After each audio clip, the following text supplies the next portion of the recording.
Hello everybody, welcome to Magnet Brains Hindi medium channel. और मैं हूं अनीशा, आपकी अपने इंग्लिश एजुकेटर। और आज मैं स्टार्ट करने वाली हूं क्लास 7th की यूपी बोर्ड की जो आपकी रेनबो बुक है इंग्लिश की, वो आज हम स्टार्ट करेंगे। एंड आज हम इसका चैप्टर नंबर 1 जो कि एक पोअम है जिसका नाम है थैंक यू गॉड, ये आज हम स्टार्ट करने वाले हैं। और इस वीडियो में इस पोअम की, इस कविता की मैं कवर करने वाली हूँ लाइन बाय लाइन पूरा explanation. So let's begin with the explanation of the poem thank you God. अब जैसे कि पोअम का नाम है थैंक यू गॉड, तो इसका मतलब क्या है? थैंक यू का मतलब हम सबको पता है धन्यवाद करना, जब भी हम किसी को थैंक यू करते हैं। एंड गॉड हम सबको पता है कि भगवान। तो इस पोअम में कुछ छोटे छोटे बच्चे हैं जो भगवान को थैंक यू कर रहे हैं, भगवान को, गॉड को धन्यवाद कर रहे हैं हर एक उस चीज़ के लिए जो उनके आसपास है। सब चीज़ों के लिए वो भगवान को थैंक यू कर रहे हैं छोटे छोटे बच्चे, और कह रहे हैं कि हमारी इस प्रार्थना को स्वीकार करिए, एक्सेप्ट करिए और हमारे साथ हमेशा रहिए और अपनी कृपा हम पर बनाए रखिए। तो इस बुक की शुरुआत एक छोटी सी प्यारी सी प्रेयर, प्रार्थना से हो रही है। And let's begin with the poem. For all the things around us, big and small, for all the creatures on this earth, short and tall, for the lovely blue sky, the sun, the moon and all, Almighty God, we thank you and to you we call. अब कुछ difficult words के meanings देख लेते हैं। Creatures का मतलब क्या होता है? पशु, पक्षी, प्राणी, जीव जंतु जो भी हमारे आसपास हैं वो सब। ओके। अर्थ मतलब हमारी धरती, हमारी पृथ्वी। ओके। ऑलमाइटी का मतलब क्या है? सर्वशक्तिशाली ईश्वर। ऑलमाइटी गॉड यानी ईश्वर ही है, भगवान ही है जो ऑलमाइटी है, यानी सर्वशक्तिशाली है, सबसे ज़्यादा ताकतवर, शक्तिशाली उन्हीं के पास है, उनसे ऊपर कोई भी नहीं। ओके। तो बच्चे शुरुआत करते हैं, बच्चे कहते हैं for all the things around अस, उन सारी चीज़ों के लिए जो हमारे अराउंड है, यानी हमारे चारों तरफ, हमारे आसपास जो भी चीज़ें हैं, बड़ी हों चाहे छोटी हों, उन सारे पशु पक्षियों के लिए, जीव जंतुओं के लिए, पेड़ों के लिए जो इस अर्थ पर, इस पृथ्वी पर है, चाहे वो जीव जंतु पशु पक्षी छोटे हैं या बड़े हैं, यानी छोटी हाइट के हैं कि लंबी हाइट के, कुछ भी हों, उस प्यारे से लवली ब्लू स्काई यानी उस प्यारे से नीले आकाश के लिए, सन यानी सूर्य के लिए, सूरज के लिए, मून यानी चंद्रमा के लिए, एंड ऑल यानी हर एक चीज़ के लिए जो हमारे आसपास है, सर्वशक्तिशाली भगवान, हम आपको थैंक यू बोलते हैं, धन्यवाद करते हैं उन सब चीज़ों के लिए। And to you we call, यानी जैसे जैसे हम आपकी प्रार्थना करते हैं, आपको बुलाते हैं, आपको अपनी दुआओं में, आपको अपनी हर दुआ में आपको याद करते हैं कि भगवान हमारी ये दुआ पूरी करिए, इन सब चीज़ों के लिए भगवान आपको थैंक यू करते हैं। तो बच्चे ये सारी लाइनें भगवान से कह रहे हैं। Bless each one of us in your name as we pray, give us love, kindness and day by day, यानी कि अब बच्चे यहाँ बोल रहे हैं कि bless each one of us, हम में से हर एक को, एक एक, ईच यानी हर एक बच्चे को, हर एक प्राणी को इस धरती पर आप ब्लेस करिए, यानी अपनी कृपा बनाए रखिए, अपना आशीर्वाद दीजिए। In your name as we pray, यानी जैसे जैसे हम आपकी प्रेयर करते हैं, आपका नाम लेते हैं, आपका ध्यान करते हैं, आप हमें आशीर्वाद दीजिए, अपनी कृपा हम पर सदैव बनाए रखिए। आप हमें लव दीजिए, यानी अपना प्यार दीजिए, काइंडनेस दीजिए यानी दयालुता दीजिए, हम पर दया करिए, हमसे गलती हो जाए तो हमें माफ़ भी करिए। एंड करेज यानी कि साहस, हिम्मत दीजिए डे बाय डे, यानी हर बीतते दिन के साथ, हर एक पल के साथ भगवान अपना प्यार, अपनी कृपा, अपनी दयालुता और अपनी करेज यानी हमें साहस और हिम्मत दीजिए कि हम जीवन में हर एक परेशानी का सामना कर पाएँ, यानी हर एक चीज़ को फेस कर पाएँ। May we live in peace and harmony where we stay. Give us strength to serve you, come what may. Words के मीनिंग्स देख लेते हैं। पीस का मतलब क्या होता है? शांति, सुख शांति। हार्मनी का मतलब होता है सामंजस्य, यानी कि हार्मनी में अगर हम रह रहे हैं, यानी लड़ाई नहीं कर रहे, एक दूसरे से प्यार से रह रहे हैं। स्ट्रेंथ का मतलब क्या होता है? बल, ताकत। ओके। और सर्व यू यानी कि आपकी सेवा करना। तो यहाँ बच्चे बोल रहे हैं may we live in peace, है भगवान हम लोग जहाँ भी, वेयर वी स्टे, यानी भगवान हम जहाँ भी स्टे कर रहे हैं, हम लोग जहाँ भी रह रहे हैं, चाहे घर में हैं, अपने ऑफिस में हैं, काम कर रहे हैं, स्कूल में हैं, देश में है, विदेश में, जहाँ भी हम रह रहे हैं, हे भगवान हम सब आपस में शांति एंड हार्मनी यानी सामंजस्य से, प्यार से रहें, लड़ाई झगड़ा एक दूसरे से ना करें। आप हमें भगवान स्ट्रेंथ दीजिए, ताकत दीजिए, इतना बल दीजिए, to serve you come what may, यानी कि आप हमें इतनी ताकत दीजिए है प्रभु कि हम सदैव आपको सर्व करें, आपकी सेवा करते रहें, अपनी इतनी कृपा बनाए रखिए कि हम हमेशा आपकी पूजा करते रहें, आपकी कृपा बनाए रखें हम पर और आपकी हम सेवा करते रहें। Be with us O God in what we say and do, accept this prayer O God we bow down to you. Be with us O God, हे प्रभु आप हमेशा सदैव हमारे साथ रहिए। In what we say and do, हम जो कुछ भी कहें जो कुछ भी करें, यानी हम जिस भी स्थिति में हो, हम जाग रहे हैं, सो रहे हैं, खा रहे हैं, पी रहे हैं, कुछ भी कर रहे हैं, बोल रहे हैं, कुछ भी कर रहे हैं, हे प्रभु हर एक पल आप हमारे साथ रहिए। अपना हाथ हमारे हाथ में थामे रखिए, हमारे साथ आप हमेशा रहिए।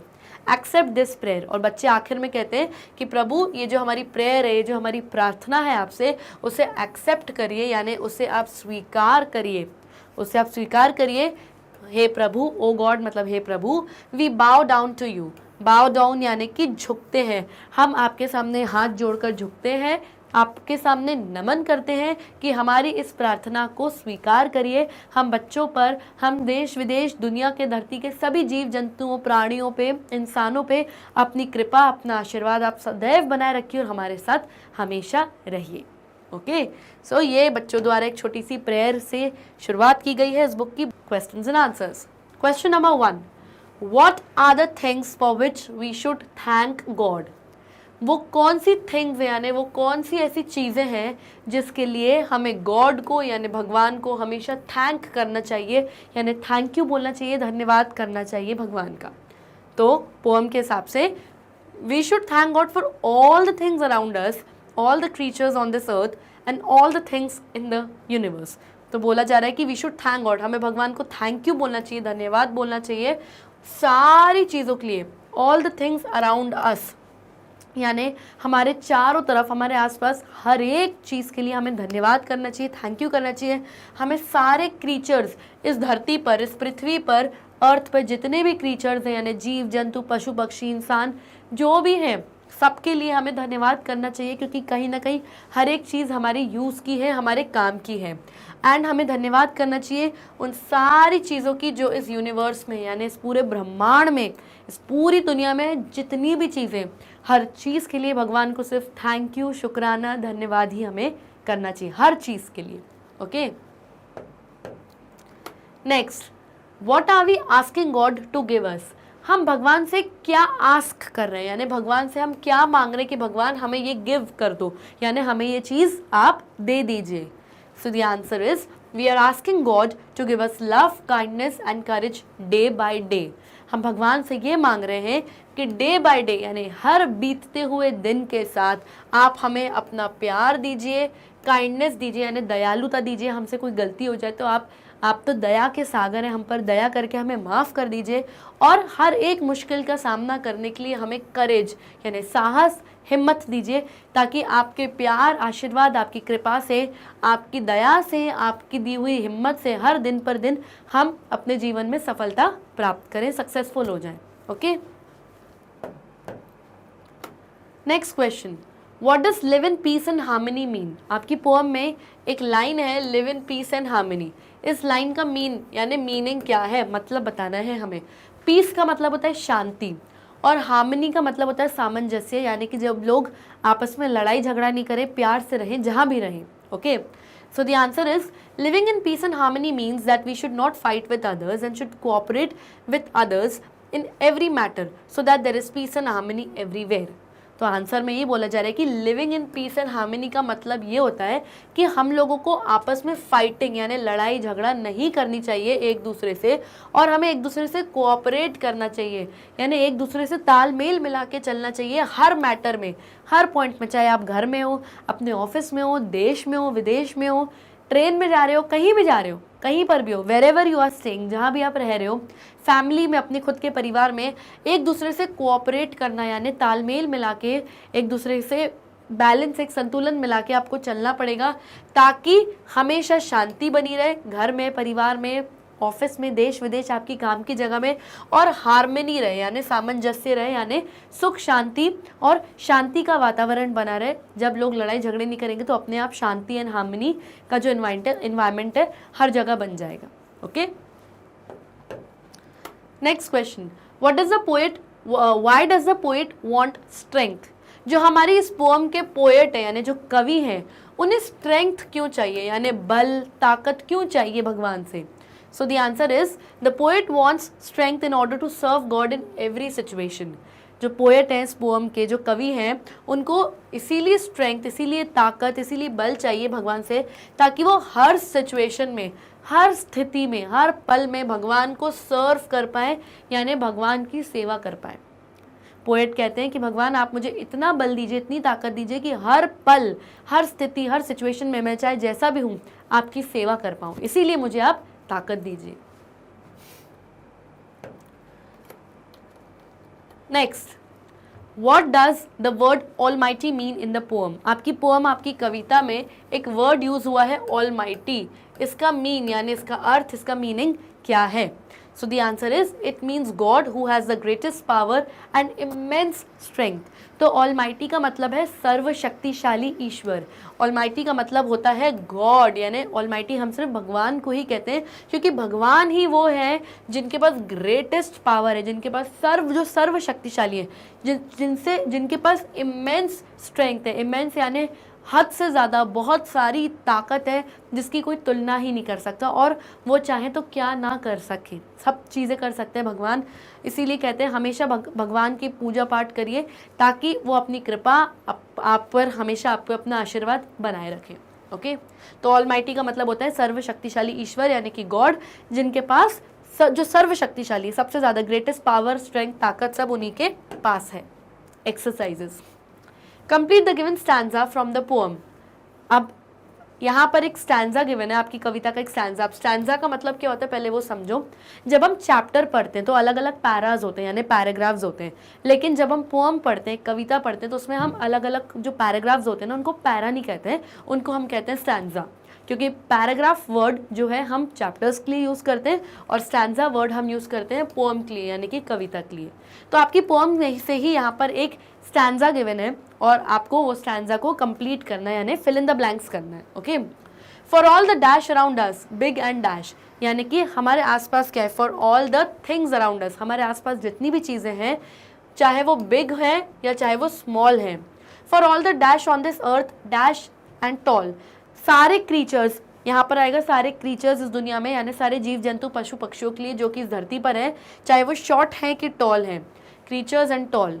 For all the dash blue sky, for the dash blue sky, the sun, the dash and all, यानी फॉर द लवली, बहुत प्यारे से नीले आकाश के लिए, सन यानी सूरज के लिए, मून, एंड यहाँ पर आएगा मून यानी चंद्रमा के लिए, एंड ऑल यानी हर एक चीज़ के लिए। यहाँ पर जो बच्चे हैं भगवान को क्या कर रहे हैं, थैंक यू कर रहे हैं। तो यहाँ पर आएगा लवली एंड यहाँ पर आएगा moon. Dash God, we dash you and to you we call, Almighty God we thank you and to you we call। Almighty का मतलब सर्वशक्तिशाली ईश्वर, यानी इससे ज़्यादा पावरफुल कोई हो ही नहीं सकता। तो यहाँ भगवान को बोला जा रहा है कि Almighty God यानी सर्वशक्तिशाली ईश्वर, हम आपको थैंक कर रहे हैं, यानी कि आपको धन्यवाद कर रहे हैं। टू यू वी कॉल, यानी हम आपको जब आप पे प्रार्थना करते हैं, आपसे थैंक यू ही करते हैं, और आप सदैव अपनी कृपा, अपना आशीर्वाद हम लोगों पर बनाए रखिए। तो ये जो स्टैंजा है, ये हमने इसको कंप्लीट किया। ये आपको तब आएगा जब आपने पोअम पढ़ी होगी अच्छे से, तभी आप इसको फिल इन द ब्लैंक इसका कर पाएंगे। Okay, next exercises word power के अंदर है fill in the letters to form meaningful words given in the poem. अब यहाँ पर कुछ वर्ड्स गिवन है, और सारे ही जो वर्ड्स हैं आपकी पोअम के हैं, यानी वर्ड्स कविता में यूज़ हुए हैं, लेकिन ये जो सारे वर्ड्स हैं इनके बीच में छोटे छोटे ब्लैंक्स हैं, यानी कि डैशेस गिवन है। आपको सही स्पेलिंग समझनी है कि ये कौन सा वर्ड हो सकता है पोअम में से गेस करके, और उसके जो मिसिंग लेटर्स हैं, जो अक्षर वहाँ पर मिसिंग है, जो गायब है, आपको उनको फिल करना है। ओके, तो क्योंकि मैंने पोअम पढ़ी हुई है तो मुझे वर्ड्स आते हैं। आपने भी अगर मेरा वीडियो देखा होगा तो फटाफट आप ये वर्ड्स के लेटर्स को फिल कर सकते हैं। ये जो वर्ड है ये हार्मनी लग रहा है मुझे, हार्मनी यानी सामंजस्य, यानी कि जब लोग लड़ाई नहीं करते और आपस में प्रेम से, प्यार से रहते हैं। तो हार्मनी यहाँ पे आएगा ए एंड यहाँ पे आएगा ओ, वर्ड बन गया हार्मनी। नेक्स्ट वर्ड है आपका काइंडनेस। काइंडनेस यानी कि अच्छे से रहना, काइंडनेस रखना, दयालुता रखना, जो कि हम सब भगवान से मांगते हैं। तो यहाँ पे आएगा आई और यहाँ पे आएगा एन ई, तो स्पेलिंग बनती है काइंडनेस। नेक्स्ट वर्ड है आपका पीस। पीस यानी सुख एंड शांति, तो यहाँ पे आएगा आपका ई एंड यहाँ पे आएगा आपका सी, वर्ड बनता है पीस यानी कि शांति। फिर ये जो वर्ड है ये वर्ड बनता है आपका क्रीचर्स। क्रीचर यानी आपके आसपास जितने भी पशु पक्षी जीव जंतु होते हैं उन्हें हम क्रीचर कहते हैं। तो यहाँ पे आ जाएगा आर, यहाँ पे आ जाएगा ए, यहाँ पे आ जाएगा यू एंड यहाँ पे आ जाएगा ई, तो स्पेलिंग बनती है क्रीचर। ओके, नेक्स्ट वर्ड है आपका करेज। करेज यानी साहस, यानी कि हिम्मत। किसी भी मुश्किल का सामना करने के लिए आपको करेज चाहिए और बच्चे भगवान से यही मांग रहे हैं इस पोएम में। तो अगर करेज की स्पेलिंग है तो यहाँ पे आ जाएगा यू एंड यहाँ पे आ जाएगा ए, तो बनती है पूरी स्पेलिंग करेज यानी साहस। एंड नेक्स्ट वर्ड है आपका ऑल माइटी। ऑल माइटी जैसे कि अभी मैंने आपको बताया, भगवान के लिए ही सिर्फ वर्ड ये यूज़ होता है ऑल माइटी, क्योंकि ऑल माइटी का मतलब होता है सर्वशक्तिशाली भगवान, यानी जिसके पास सबसे ज़्यादा पावर है और कोई उस पावर की तुलना ही नहीं कर सकता, यानी मैच ही नहीं कर सकता कोई इससे। तो ऑल माइटी अगर ये वर्ड है तो यहाँ पे आ जाएगा एल, यहाँ पे आ जाएगा जी एच और यहाँ पे आ जाएगा वाई, तो पूरा वर्ड बनता है ऑल माइटी। तो अगर आपने पोएम पढ़ी है तो आप ये मिसिंग लेटर्स और ये न्यू वर्ड्स आपको इजीली आ जाएंगे और उनकी स्पेलिंग्स भी आपको आनी चाहिए। Okay, and with this we come to the end of this session. I hope आपको इस छोटी सी स्वीट सी सिंपल सी पोएम की एक्सरसाइजेज अच्छे से समझ में आ गई होंगी। Do not forget to like, subscribe and share our YouTube channel. तब तक के लिए bye bye and take care.